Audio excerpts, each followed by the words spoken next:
आपने काफी सारे आपके प्रोडक्शन हाउस ने फिल्म बनाई है, ठीक है, first rev film if I am not wrong, right? जी तो जी मैं इसी पे आऊंगा। सबसे पहले तो ये प्रोडक्शन हाउस स्टार्ट कैसे हुआ? कमिंग फ्रॉम दिल्ली, एक लड़का एक्टर बनने आता है, उसके बाद वो खुद का प्रोडक्शन हाउस स्टार्ट करता है। इस first animal lover vigilante film, so thought था कि जिनकी आवाज नहीं है उनके लिए कुछ बनाया जाए। और वो 3 पार्ट की फिल्म है। तो पहली पार्ट अब आ गई है, दूसरा पार्ट हम राइटिंग स्टेज पे है। I think we shoot it this year and third part हम करेंगे 2025 में। सो अगले वर्ष 2024 एंड तक hopefully part 2 will be ready. वो इंडोनेशिया में सेट है और पार्ट 3 लॉस एंजलिस में सेट है। The intimacy in that seen in that series looks classy, you know. It's shot really well because the experts were shooting it. So I think that's why that show works कि किरदार बहुत strong है राजा राम का, बहुत ordinary आदमी है, और जो इंटीमेसी था वो बहुत ही खूबसूरती से शूट हुआ था, जो कि आम जनता को लगेगा it's just an erotica, but for me as an actor the process was extremely wonderful. तो इससे पहले जो इंटीमेसी सीन होते थे जब मसलाम के पहले, तो जितने फिल्मों में होते थे सब डायरेक्टर के विजन होते थे।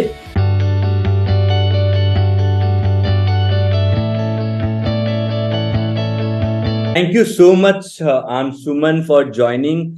अच्छा प्लेजर कि आप ज्वाइन किए हो आज, and I know you are travelling a bit, और काफी मुश्किल हो जा रहा है जब ट्रेवल हो करते हो और उसके बाद इंटरव्यू देना। I can totally understand. नहीं यार, but I told you I'll join you today, so I'm glad I'm able to fulfill that promise. Yes. So Thank you for having me.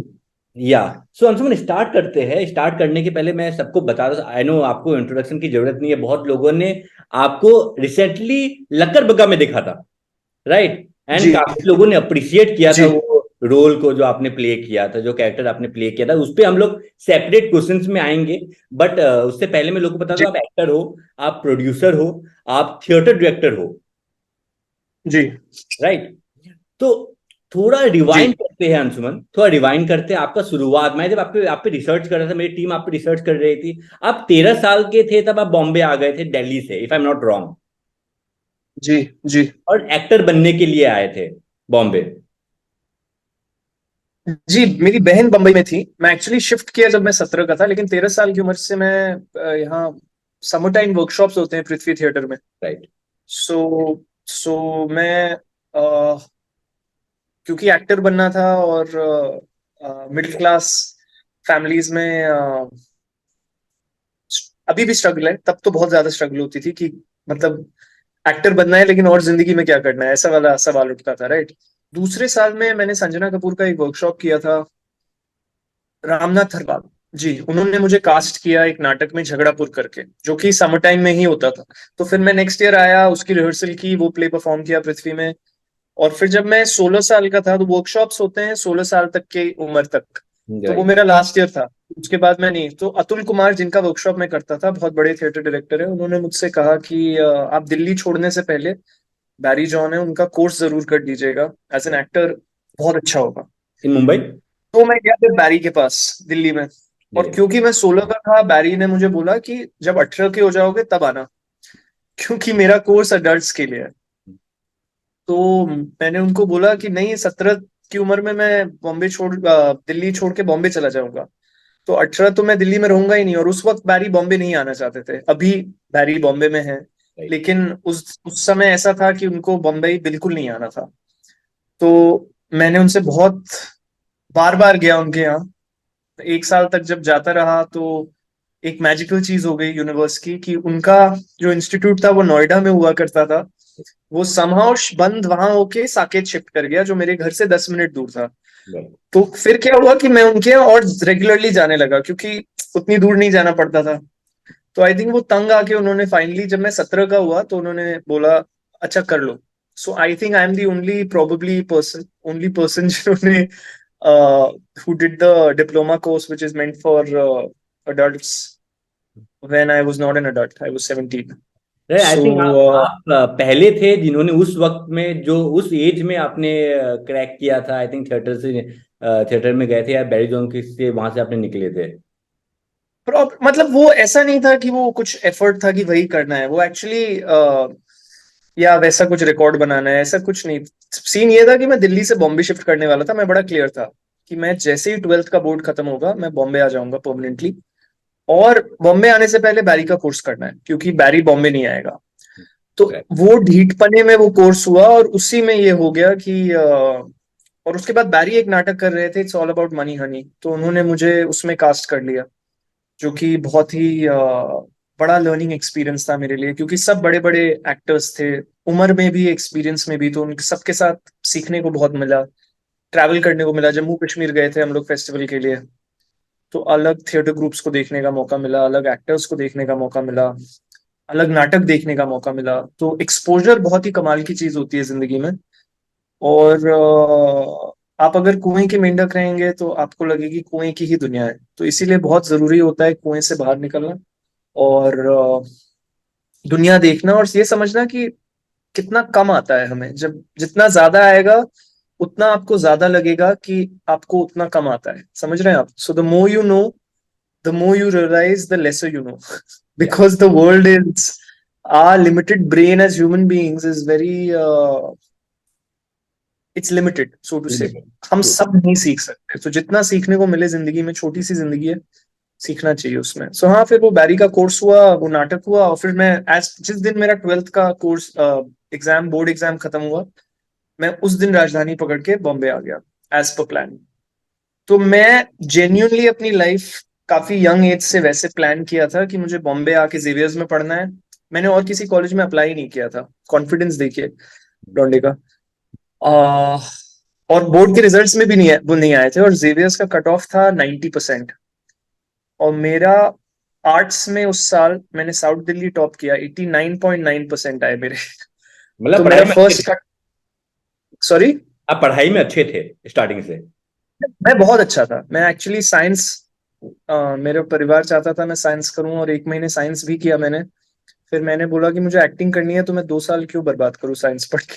But ये तो होता है ना मैंने कि पढ़ाई में अच्छे होते हो तो पेरेंट्स बोलते हैं कि पढ़ाई में ही क्यों परस्यू नहीं कर रहे हो, आप एक्टिंग क्यों कर रहे हो। आपको ये प्रेशर था आपके ऊपर? हाँ, मतलब प्रेशर तो नहीं था, लेकिन हाँ बात होती रहती थी कि एक बैकअप प्लान जैसा कुछ पढ़ाई होना चाहिए। तो मैंने अपनी माँ को प्रॉमिस किया था कि मैं इकोनॉमिक्स हिंदुस्तान के बेस्ट कॉलेज से पढ़ूंगा, क्योंकि मुझे इकोनॉमिक्स बहुत पसंद था जब मैं आर्ट्स में शिफ्ट किया। मैं साइंस में भी अच्छा था, सारे सब्जेक्ट्स में ठीक ठाक था, लेकिन मुझे पता था, अब अभी मैं ये आर्कुलेट कर सकता हूँ इस उम्र में, लेकिन उस समय मैं अभी भी बहुत फीलिंग से चलता हूँ। उस समय मुझे फीलिंग थी कि अगर दिन में 24 घंटे होते हैं तो मुझे उसमें से ज्यादातर टाइम एक्टिंग को देना है। और राइट। पढ़ाई, साइंस में क्या होता था, बहुत ज्यादा फोकस करना पड़ता था, क्योंकि उस मतलब वो शिक्षा ही वैसी है, वो सब्जेक्ट ही वैसा है। तो मैं अपनी माँ से बात की कि मुझे आर्ट्स करना है, क्योंकि मैं लिखता बहुत तेज हूँ और बहुत अच्छा हूँ, और मेरी history, geography, political science, economics बहुत स्ट्रांग है। तो मैंने कहा मुझे अगर एक्टर ही बनना है तो मैं साइंस क्यों पढूं।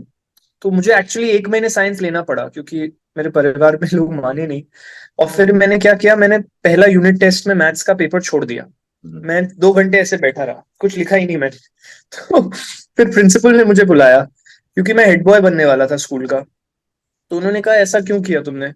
तो मैंने अपनी प्रिंसिपल को एक्सप्लेन किया कि मुझे नहीं करना साइंस। तो फिर उन्होंने मम्मी को बुलाया, और मेरी आंटी जो कि उसी स्कूल में पढ़ाती थी उनसे बात की कि ये कर लेगा कुछ, इसको करने दो जो करना है। So that's when I shifted to arts, and then I scored pretty well in arts. And Xavier's के सेकंड लिस्ट में मेरा हो गया। और फिर जेवियर्स में जब मैं पढ़ रहा था तो Quasar Padamsee, Joy Fernandes, Gemini पाठक, इन लोगों के साथ बहुत नाटक किया, बहुत थिएटर किया, असिस्ट भी किया फिल्मों में। एड फिल्म्स में असिस्ट आई करना थिंक आपने शुरू कर सुभाष दिया। भाई के साथ भी काम किया था, आई थिंक असिस्ट किया आपने जी फिल्म। 2005 में मैंने एक डॉक्यूमेंट्री बनाई थी, डायरेक्ट की थी, life on four wheels, right. जो कि बॉम्बे के टैक्सी ड्राइवर्स पे थी। और वो काफी फिल्म फेस्टिवल्स में गई थी। उस टाइम ये सोशल मीडिया वगैरह नहीं था, तो सब कुछ ऐसे कुरियर में डाल के भेजना पड़ता था। फिर आप सिलेक्ट होते थे, चिट्ठी आती थी, फिर उस चिट्ठी के बेसिस पे आपको फिल्म भेजना। तो बड़ा ही खूबसूरत सा सफर था वो, और 2-4 अच्छे फिल्म फेस्टिवल्स में सिलेक्ट हो गई थी। और यूएस में सुभाष जी थे, और शायद वो यूएस से वापस आए थे। वहां पे मेरी फिल्म उस फेस्टिवल में प्ले हो रही थी। और जब वो पहुंचे तो कुछ इंडियन एक्सप्रेस ने मेरे बारे में, मेरे प्लेस के बारे में और उस फिल्म के बारे में एक आधे पेज का राइटअप किया था। तो आई थिंक उन्होंने वो पढ़ा, और फिर उनकी असिस्टेंट थी डालिया, उन्होंने मुझे फोन किया और मुझे लगा मेरे साथ कोई मजाक कर रहा है, तो मैंने पहले तो फोन काट दिया जब मुझे फोन आया कि मैं सुभाष घाई के ऑफिस से, फिर दोबारा फोन आया कि सुभाष सुभाष जी आपसे मिलना चाहते हैं। मैं बच्चा था यार, 19-20 साल का, तो मैं, और Khalnayak and all is like films I look up to. तो then I just rushed, I met him. लेकिन जब तक मैं पहुंचा, मैं मलाड में था, बांद्रा जब तक पहुंचा तब तक वो निकलने वाले थे। तो उन्होंने कहा कल घर आ जाओ 6 बजे सुबह। तो मैं 6 बजे उनके घर पहुंचा, और वो 6 बजे उठ के लिखते हैं। तो फिर उनके उस टाइम वो फिल्म लिख रहे थे ब्लैक एंड व्हाइट। तो उन्होंने मुझसे कहा कि मैं एक छोटी फिल्म बना रहा हूँ, और जिंदगी में मैंने छोटी फिल्म नहीं बनाई है, और मैं नए लोगों के साथ काम करना चाहता हूँ। और उन्होंने मेरी डॉक्यूमेंट्री देखी थी, और उन्होंने मेरे थिएटर के बारे में पढ़ा था। तो उन्होंने मुझसे कहा तुम एक्टर बनना चाहते हो, लेकिन तुम सही, मैं एड्स पे ऑलरेडी असिस्ट कर रहा था, तो उन्होंने कहा कि तुम असिस्ट सही कर रहे हो, तुम असिस्ट मेरी फिल्म पे करोगे, चीफ एडी बन जाओ। So I was his chief AD for 2 years, I was with him, which was very nice. And मैंने बहुत सीखा उनसे, और बहुत दिग्गजों के साथ बैठ के बात करना, सीखना कि काम कैसे होता है उस लेवल पे। बहुत अच्छा, बहुत एक्सपोजर मिला। तो हाँ, सुभाष जी के साथ वो 2-2.5 साल बहुत खूबसूरत थे। या अंशुमन, अंशुमन आप थोड़ा सा थिएटर पॉइंट ऑफ व्यू से आते हैं, क्योंकि आपने बहुत थिएटर किया अपने लाइफ में। तो आप बता हम्म। सकते हो, एक एस्पायरिंग एक्टर जब बॉम्बे आता है तो वो थिएटर के थ्रू सरवाइव कर सकता है बॉम्बे जैसे शहर में? क्यों बहुत लोग का ये मैं सुनने को मिलता है कि यार मुझे सिर्फ थिएटर करना है, मुझे फिल्मों में नहीं जाना है। आई थिंक कहीं ना कहीं एक अपने आप को वो कन्विंस कर लेते हैं कि मैं एक्टर नहीं बन सकता फिल्मों के लिए, तो मैं थिएटर ही करूंगा। क्या वो सरवाइव कर सकता है सिर्फ थिएटर करके? यार डिपेंड करता है किस टाइप का थिएटर आप करते हैं। जैसे गुजराती थिएटर वगैरह में मैंने सुना है काफी ठीक ठाक पैसा है। मैंने एक म्यूजिकल किया था झुमरू करके, तो मैं दिल्ली में किंगडम ऑफ ड्रीम्स में, तो मैं फ्राइडे सैटरडे संडे जाता था। I use to fly down twice a month, और मैं आ, हाँ, 4-5, 5 से 6 शोज करता था महीने के। एंड वो म्यूजिकल था, बड़ा प्ले था, तो उसमें ठीक ठाक पैसे होते हैं, लीड जहां तक एक्टर के मैंने लिए, सुना राइट? है। लीड एक्टर के लिए। हाँ, लीड एक्टर के लिए और बाकी लोगों के लिए भी। I think the theatre used to support, but that was a exception. Otherwise otherwise देखिए, स्ट्रगल तो है, और वो स्ट्रगल अच्छा है। मेरा ये बहुत जरूरी, मैं हमेशा बोलता हूँ, मेरा ऐसा मानना है कि स्ट्रगल में ही जिंदगी है। एक्टिंग आप स्ट्रगल करके ही, वो मुझे एक्चुअली वो शब्द ज्यादा पसंद नहीं है, क्योंकि वो जिंदगी है। आप कंफर्ट में रहेंगे तो कुछ ग्रोथ की पॉसिबिलिटी नहीं है। ग्रोथ सिर्फ स्ट्रगल से ही आता है। सो आई थिंक हर एक्टर को उस चीज से भागना नहीं चाहिए, उसको एज अ चैलेंज लेना चाहिए, अब्जॉर्ब करना चाहिए, उसमें मजा लेना चाहिए। आपको ये नहीं सोचना चाहिए कि अरे यार मेरे साथ क्यों हो रहा है, आपको ये सोचना चाहिए वाह ये भी हो रहा है, चलो ये भी एक्सपीरियंस करते हैं।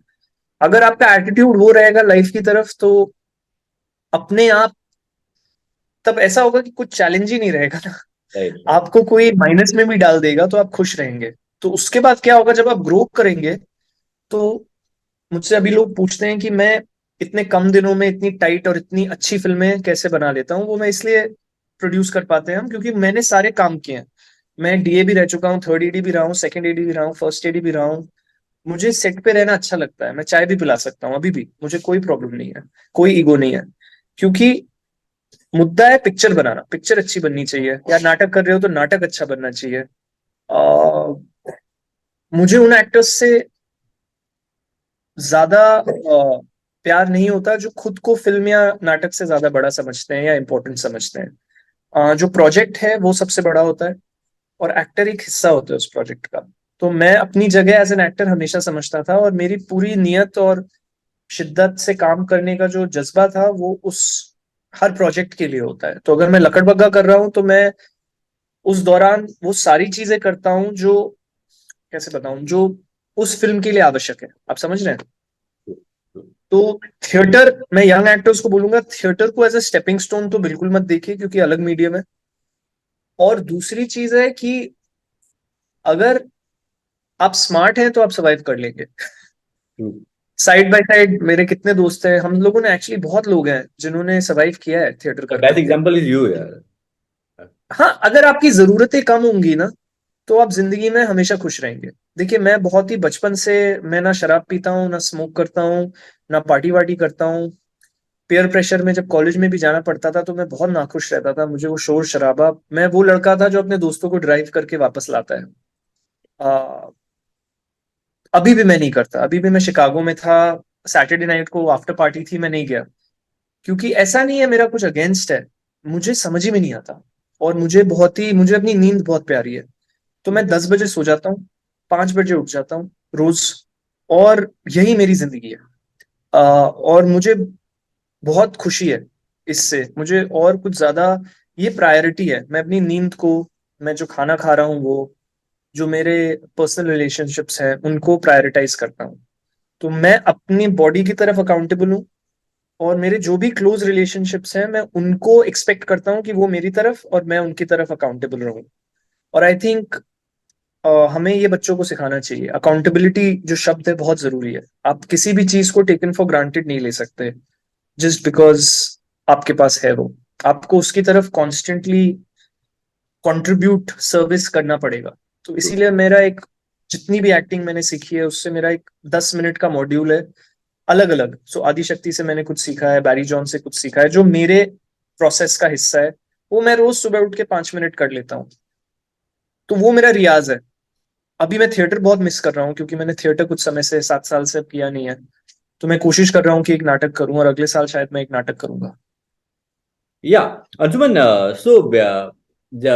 सो आपने काफी सारे, आपके प्रोडक्शन हाउस ने फिल्म बनाई है, ठीक है, first rev film if I am not wrong, right? जी तो जी। मैं इसी पे आऊंगा। सबसे पहले तो ये प्रोडक्शन हाउस स्टार्ट कैसे हुआ? कमिंग फ्रॉम दिल्ली, एक लड़का एक्टर बनने आता है, उसके बाद वो खुद का प्रोडक्शन हाउस स्टार्ट करता है। ये अचीवमेंट कैसे हुआ? और आपने, ऐसा नहीं कि कुछ फिल्में बनाए, आपने बहुत अच्छे अच्छे फिल्म बनाए, लक्कर बग्गा है, मोना डार्लिंग आपने बनाया, काफी अच्छे अच्छे जी, कॉन्सेप्ट पे आपने फिल्म बनाई है। तो ये स्टार्ट कैसे देखिए हुआ? मेरा बड़ा सिंपल सा रूल है, फिल्म्स फेल नहीं होती हैं कभी, बजट्स फेल होते हैं। तो फिल्म बनाने का बहुत ही बेसिक, देखिए आर्ट अपनी जगह है और कॉमर्स अपनी जगह है। फिल्म में दो हिस्से होते हैं, और वो दोनों को सीखना और समझना बहुत आवश्यक है, जिसको सीखने और समझने में साल लगते हैं। आ, उसका कोई शॉर्टकट नहीं है। अगर आप, और क्या है ना, मैं पिछले 21 साल से नॉन स्टॉप काम कर रहा हूँ। एक्चुअली मैं आपको सच बताऊं तो मुझे सबसे ज्यादा खुशी काम करते हुए मिलती है। तो मैं हमेशा या तो सेट पे रहता हूँ या तो राइटर्स डेवलपमेंट, मेरे दिमाग में कुछ ना कुछ प्रोसेस चल रहा होता है। अब शादी के बाद मैं कॉन्शियसली ट्राई करता हूँ कि मैं जब अपनी बीवी के साथ कहीं छुट्टी पे हूँ तो मैं सिर्फ उनके साथ छुट्टी पे रहूं। तो वो भी वही अकाउंटेबिलिटी वाली बात जो मैंने कही, कि मैं उनको अकाउंटेबल रहूं। आप समझ रहे हैं? तो अदरवाइज मेरा दिमाग, मुझे मेहनत करना ना बहुत अच्छा लगता है। मुझे मोना डार्लिंग एक्चुअली मेरी सेकंड फिल्म होने वाली थी एक स्टूडियो के साथ, और वो 2 साल तक नहीं बनी, पुश होती रही स्टूडियोज में। कभी कभी अप्रूव होने के बाद भी नियरली शुरू हुई, 2 बार रुक गई। और फिर हॉलीवुड की एक, ये 2012 की बात बता रहा हूँ मैं, तो एलएसडी के बाद मैंने मोना डार्लिंग साइन की थी। शशि सुरीगला, जो कि नागेश कुकुनूर के एसोसिएट थे, इकबाल हैदराबाद ब्लूज, उन्होंने फिल्म, बहुत कमाल के राइटर हैं, उन्होंने वो फिल्म मुझे दी थी। और फिर वो व्हाटएवर रीजंस वो फिल्म बनी नहीं 2 साल तक। और फिर 2014 में एक हॉलीवुड की फिल्म आ गई, फ्रेंड रिक्वेस्ट, जो कि सोशल मीडिया पे थी। तो हमें फिर डर लग गया कि अरे, अगर अभी हम नहीं बनाएंगे तो 2-3 साल से स्क्रिप्ट भी इंडिया में घूम रहा है, कोई ना कोई बना ही लेगा। So we didn't want to be social. Friend request और हमारी फिल्म बहुत अलग थी कहानी के माध्यम से, लेकिन थीम जो था सोशल मीडिया का, वो सिमिलर था। तो हम नहीं चाहते थे इंडिया में भी कोई सोशल मीडिया थ्रिलर हमसे पहले बन जाए। तो मैंने उसको 2015 में बोला कि चलो हम ही बनाते हैं। तो उसने कहा कैसे बनाएंगे? तो उसने कहा मुझे छह, मैंने कहा उसको 6 महीने रुकते हैं। सो मैंने 6 महीने कोई काम नहीं किया, मैंने सिर्फ, यहाँ इकोनॉमिक्स की डिग्री डिग्री देखिए काम आती है, जिंदगी में कोई भी पढ़ाई वेस्ट नहीं होती है। तो मैंने सारे मॉडल्स, देखिए मैं फर्स्ट एडी, मैं बहुत कमाल का फर्स्ट एडी हूँ, मैं फर्स्ट एडी रह चुका हूँ, शेड्यूलिंग, इतनी 5 फिल्में मैंने बिहाइंड द कैमरा की है, 100 से भी ज्यादा एड्स किए हैं। तो मुझे मुझे पता था मैं फिल्म बना लूंगा, लेकिन फिल्म बनाने से ज्यादा अच्छे से बना लूंगा ये भी पता था, लेकिन उसको रिलीज करना चैलेंज होता है। तो मैंने एक मॉडल ट्रैक किया कि छोटी फिल्में जो सक्सेसफुल रही हैं, जैसे मेरी फिल्म थी एलएसडी या उड़ान, इन फिल्मों के बारे में जितना पढ़ सकता था पढ़ा, देखा मॉडल्स। और फिर मोना डार्लिंग हमने एक लिमिट, एक एक एक एक टैब में बनाई, कि वर्स्ट केस सिनेरियो में इससे ज्यादा ये फिल्म पे स्पेंड नहीं होना चाहिए, लेकिन क्वालिटी इसकी at par with anything in the industry, the good ones in the industry. So हमारी हर फिल्म में जो क्रू होता है वो ए लिस्ट होता है। तो इसीलिए वो जो लुक एंड साउंड क्वालिटी है वो एट पार विथ एनीथिंग। लेकिन हम बहुत प्लानिंग से जाते हैं, तो हम क्या बहुत टाइट फिल्में बनाते हैं। तो मोना डार्लिंग हमने 21 दिन में बनाई, हम भी अकेले तुम भी अकेले, एंड देन मोना वाशु भगनानी ने रिलीज की थिएट्रिकली एंड Amazon प्राइम पे है अवेलेबल डिजिटली। देन हमने हम भी अकेले तुम भी अकेले बनाई, which is a Disney plus Hotstar multiplex film. So but हमारा कॉन्शियस एफर्ट है कि हम ऐसी कहानियां बोलें जो सोसाइटी के पॉइंट ऑफ व्यू से, जिसमें एक आवाज हो। तो मोना लकड़ darling was a social media thriller. हम भी लकड़ अकेले तुम भी बड़ा अकेले, एग्जाम्पल है, आई थिंक। हाँ Lakadbaggha is an animal lover vigilante. हम भी सो सब अकेले तुम भी अकेले was probably the first Indian LGBTQ film या which was a happy film in with the जलील sense खान, कि if I am not wrong, right? Colour film, हाँ जरीन और मेरी। सो हमारा अगेन थॉट था कि हम एक पॉजिटिव एलजीबीटीक्यू फिल्म बनाए रादर देन, क्योंकि हमने देखा था ज्यादातर टॉपिक्स एलजीबीटीक्यू पे थोड़े से ग्रे, थोड़े से इंटेंस या डिप्रेसिंग होते थे। हम एक रेगुलर फिल्म बनाना चाहते थे कि एक लड़का लड़की जो एक रोड ट्रिप पे गए, अब it just happens that they are gay and lesbian, you know, it could have been two boys, it could have been two girls, it could have been one boy one girl. लेकिन poster से लेके trailer से लेके film तक we wanted it to be bright and happy. And with Lakadbaggha it's the world's first animal lover vigilante film. So thought था कि जिनकी आवाज नहीं है उनके लिए कुछ बनाया जाए। और वो 3 पार्ट की फिल्म है। तो पहली पार्ट अब आ गई है, दूसरा पार्ट हम राइटिंग स्टेज पे है। I think will shoot it this year and third part हम करेंगे 2025 में। सो अगले वर्ष 2024 एंड तक hopefully part 2 will be ready. वो इंडोनेशिया में सेट है और पार्ट 3 लॉस एंजलिस में सेट है। So yeah yeah we are waiting for it. जल्दी वेट करते हैं आपके या और भी अलग अलग प्रोजेक्ट देखने को। यस, सो अब आते हैं तो अलग कंटेंट में जो आपने किया था, जो कि एमएक्स प्लेयर में आया था और बहुत ही हाईएस्ट रेटिंग उसको व्यूअरशिप मिला था, जिसका नाम जी मत्सराम। मत्सराम की मैं बात जी करता हूँ, वो 18 प्लस कंटेंट था, हम सब जानते हैं। हम सब ने कहीं ना जी कहीं जब आया था हम लोग ने देखा था एमएक्स प्लेयर में वो, और थ्रूली हम जी लोग ने जी फॉलो अप किया था। ठीक है, सब जी यंगस्टर लोगों ने किया होगा वो फॉलो अप। ठीक है, तो यंगस्टर्स ने किया था। सॉरी। सब सबने देखा है वो शो, क्योंकि मैं, देखिए क्या होता है ना, अ, मेरे लिए प्रोसेस बहुत जरूरी होता है किसी भी शो का। तो मसराम के जो प्रोड्यूसर हैं वो हैं सुनील बोरा जी, जिन्होंने Shahid, gangs of Wasseypur, Tanu weds Manu, national award winning film है Shahid, gangs of Wasseypur, Tanu weds Manu बहुत कमाल की फिल्म है। तो बहुत बढ़िया प्रोड्यूसर हैं वो। और मस्तराम जो किरदार है वो मुझे बहुत ह्यूमन लगता है, क्योंकि वो एक्चुअली एक साधारण आदमी था जो नॉवेल्स लिखता था, राजा राम। और उसकी नॉवेल्स बिकती नहीं थी, 80 मतलब कोई पब्लिश ही नहीं करता था, तो बेचारे ने मजबूरी में ये किताबें लिखना शुरू की। तो मेरे लिए वो किरदार बहुत एक्साइटिंग था। तो सुनील बोरा जी ने एक बहुत कमाल की चीज की उस शो में, वो ये है कि हिंदुस्तान में पहली बार इंटीमेसी डायरेक्टर्स आए। सो अमांडा एंड मेगन जो Los Angeles and games Canada of से आए, थ्रोन उन्होंने के I think. Game of thrones, magicians, वैसे बड़े शोज। अब 4 साल बाद मैंने अभी रिसेंटली देखा कि एक राउंड टेबल हो रहा था और एक्टर्स बात कर रहे थे, इंटीमेसी डायरेक्टर्स। लेकिन वो जो इंडिया की अब एक इंटीमेसी डायरेक्टर है, उसने एक्चुअली मुझे 2019 में या 20 में कॉल किया था और अमेंडा से बात की थी। सो देखिए, प्रोसेस जो होता है ना एक्टर का, वो ही उसके साथ रहता है। एंड मस्तराम में हमने ऐसे 2 कमाल की एक्सपर्ट औरतों के साथ काम किया जो हमें बहुत कुछ सिखा के गई। देखिए, इंटीमेसी भी एक्शन की तरह होता है, जिनकी नियत अच्छा काम करने की है, उसमें भी बहुत प्रेप, बहुत प्लानिंग, बहुत वर्कशॉपिंग, बहुत कुछ होता है। और वो अमेंडा एंड मेगन हमें सिखा के गई। जैसे एक्शन में होता है, जैसे डांस में होता है, डांस में आपको कोरियोग्राफर चाहिए, एक्शन में आपको एक्शन मास्टर चाहिए, इंटीमेसी में भी। तो वो एक चीज मैं सुनील बोरा जी को क्रेडिट देना चाहूंगा कि उन्होंने मुझे बहुत कंफर्टेबल किया जब वो उन दोनों को लेके आए, क्योंकि इंडिया में तब तक हुआ ही नहीं था, ये कॉन्सेप्ट ही नहीं पता था लोगों को, पहली बात। दूसरी बात, they are very expensive, so to bring them for a show, and that's the reason why the intimacy in that scene, in that series looks classy. Right. You know, it's shot really well because the experts were shooting it. So I think that's why that show works, कि किरदार बहुत strong है राजा राम का, बहुत ordinary आदमी है, और जो इंटीमेसी था वो बहुत ही खूबसूरती से शूट हुआ था, जो कि आम जनता को लगेगा it's just an erotica, but for me as an actor the process was extremely extremely wonderful. तो इससे पहले जो इंटीमेसी सीन होते थे जब मसराम के पहले, तो जितने फिल्मों में होते थे सब डायरेक्टर के विजन होते थे। वो डायरेक्टर की विजन जी, अगर किस चल रहा है, अच्छा लग रहा है तो चलने दो, 5 सेकंड और ले लो, 10 सेकंड, ऐसे नहीं होता ना, एटलीस्ट मैं ऐसे नहीं कर सकता। मेरे लिए जो मेरे लिए प्रोसेस, वो थिएटर से आया हूँ तो शायद उसकी वजह से बहुत जरूरी है, मुझे सब चीजें क्लैरिटी में समझना है कि कितना होगा, क्या होगा, कैसे होगा, और वो सिर्फ एक्सपर्ट्स कर सकते हैं जिन्होंने तो सालों साल किया है। तो ये बहुत अच्छी चीज हुई कि now intimacy directors have become, मैंने सुना है अब ज्यादातर एक्टर्स मांगते हैं कि इंटीमेसी डायरेक्टर्स हों सेट पे, और वो अच्छी बात है, क्योंकि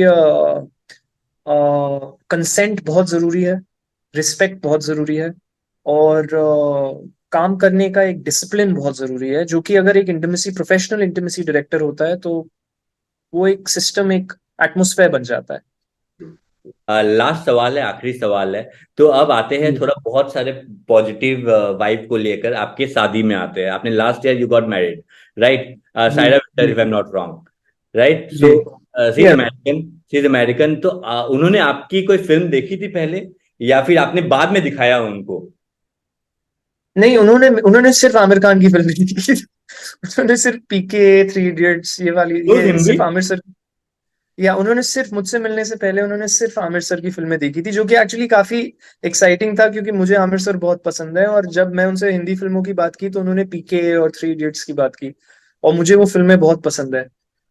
और मेरी फिल्में आई थिंक उन्होंने मुझसे मिलने के बाद देखी। एलएसडी सबसे पहले देखी, फिर अंग्रेजी में कहते हैं देखी, उनको अंग्रेजी में कहते हैं बहुत पसंद है, और क्या देखी, लक्कर बगा तो देखा ही होगा। फिर वो तो अभी देखा, मैं पहले की बात कर रहा हूँ, फिर ये है बकरापुर देखी उन्होंने नेटफ्लिक्स पे, एक्स पास्ट इज प्रेजेंट देखी। हाँ, तो उन्होंने वो सारी फिल्में, लेकिन वो फिल्मों की दुनिया से नहीं है, वो बहुत ही सिंपल डिसिप्लिन्ड है। और सिंपल। हमारे वैल्यू सिस्टम्स बहुत सिमिलर हैं एक्चुअली, वो कई हिंदुस्तानियों से ज्यादा हिंदुस्तानी हैं इन वैल्यू सिस्टम्स। योगा करती हैं बहुत ज्यादा, टीचर्स ट्रेनिंग की हुई है उन्होंने, योगा की सिखाती भी हैं। She is a triathlon athlete. So मैं उनकी बहुत इज्जत करता हूँ, क्योंकि वो बहुत ही कमाल की इंसान है। तो शी यूज्ड टू गो और टू मेरी, सेट, फिल्म सेट में जाती हो देखने के लिए ओ शूटिंग? या शी इज बिन टू, वो मेरे हर सेट पे आती है एक्चुअली। तो हाँ, उनको वो किताब लेके खड़ी होके देखती रहती हैं, और दिन के अंत में फिर मुझे बताती हैं कि ये काम कर रहा था, ये काम नहीं कर रहा था। सो क्योंकि उनका वो बाहर पे खड़ी होके उनका व्यू चलता रहता है क्या क्या हो रहा है, राइट, क्योंकि राइट। वो है नहीं involve. So she enjoys being on set, but yeah, and she is a writer, so वो किताबें उनको पसंद है, तो तो किताब एनी लिख रही हैं वो फ्यूचर अभी। प्लान आपका उनको कोई फिल्मों के लिए लिखवाने के लिए, कोई प्रोजेक्ट के लिए? नहीं नहीं, हम लोग ऐसा कुछ प्लान नहीं करते, अगर कुछ होना होगा, अगर उन लोग कभी फिल्म खुद लिखेंगी तो मैं पढ़ूंगा और देखूंगा, अगर मुझे पसंद आएगी। सबसे पहले हम लोग, यही मैं इसी की बात कर रहा हूँ, हमारे में अकाउंटेबिलिटी बहुत है, हम लोग सच सच एक दूसरे को बता देते हैं कि क्या सीन है, और क्या सोच है हमारी किसी चीज को लेके, तो कुछ फॉल्स एक्सपेक्टेशन सेट नहीं होती है लाइफ में, और वो बहुत जरूरी है। और वो तभी हो सकता है अगर आपने खुद के साथ इनफ टाइम स्पेंड किया है और समझा है कि आप क्या हो, और खुद से अगर आप ज्यादा प्यार करते हो तो फिर आप दूसरे से प्यार कर सकते हो। तो हम दोनों के केस में वो है कि हम दोनों काफी डिसिप्लिन्ड है, और या खुशकिस्मती है कि मुझे वो मिली, and I think it's the magic of the universe. चलो Anshuman, we are coming to an end. End करने के पहले तीन चीजें आप जो एस्पायरिंग एक्टर्स को बोलना चाहोगे कि बॉम्बे आके कैसे एक्टर बने, कैसे फिल्मों में ट्राई करें? देर इज नो सेट वे, सब 50 लाख एक्टर हैं और सबकी अपनी अपनी जर्नी है। तो मैं कुछ ऐसा, तीन चीजें जो मैं बोलूंगा जो हर एक्टर के लिए बहुत आवश्यक है, उसमें से एक है रियाज। लोगों को लगता है सिर्फ बाल बना के मेकअप लगा के एक्टिंग हो जाती है, लेकिन रियाज बहुत जरूरी है। म्यूजिशियंस रियाज करते हैं, डांसर्स रियाज करते हैं, सिंगर्स रियाज करते हैं, एक्टर्स को भी रियाज करना चाहिए। तो जो मैंने बात बोली 10 मिनट मेरा एक मॉड्यूल बना है, वो मैं कम से कम रोज करता ही हूँ, चाहे कुछ भी हो जाए। उसके अलावा फिर ट्रेनिंग, वर्कशॉप्स वगैरह जो करता हूँ, that's all part of my riyaz. तो रियाज सबसे पहली चीज है। दूसरी चीज है परसिवियरेंस। कुछ भी एक रात में नहीं होगा। तो अगर आप सच्ची में एक्टर बनना चाहते हो तो समय दीजिए, सीखिए, रियाज करते रहिए, जिससे जब आप ऑडिशन दो तो आप बेस्ट ऑडिशन दे सको। अगर आपको मिले ना मिले वो दूसरी बात है, लेकिन you should give your best, और ये आपको पता होगा। और तीसरी चीज है, ऐसी कोई भी चीज मत करो जिससे रात को आपकी नींद खराब हो, काम के लिए या अदरवाइज। तो मन मार के किसी और वजह से काम मत मांगो, या किसी और वजह से काम मत करो। सेहत का ख्याल रखो। अभी आप मुझे देखिए, मैं कभी कभी 5-6 घंटे सोता हूँ, लेकिन मेरा वो 5-6 घंटा 10 से 4 के बीच में होता है। तो और ये साइंस है, ये मैं बना नहीं रहा हूँ। अगर आप 10 से 4 सोएंगे तो आपको औरों के मुकाबले बेस्ट नींद मिलेगी। वो 6 घंटे 8 घंटे के बराबर है।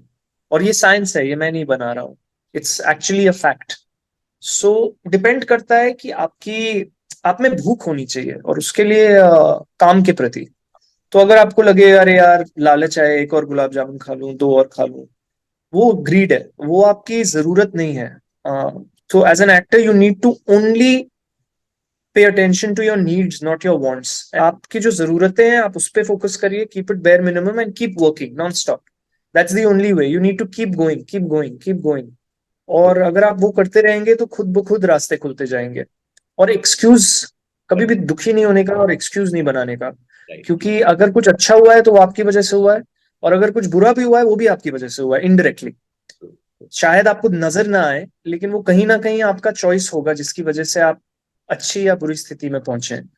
तो इंसानी रूप से बोल रहा हूँ, not just as an actor. अगर आप अपने मेंटल एंड फिजिकल हेल्थ का ध्यान रखेंगे तो सब कुछ अच्छा होगा। True true. Okay Anshuman, thank you so much for joining, it's pleasure having you. और काफी लोग इंस्पायर मोटिवेट हुए होंगे इस इंटरव्यू से। Thank you so much. Thank you. Bye bye, have a great day. Bye.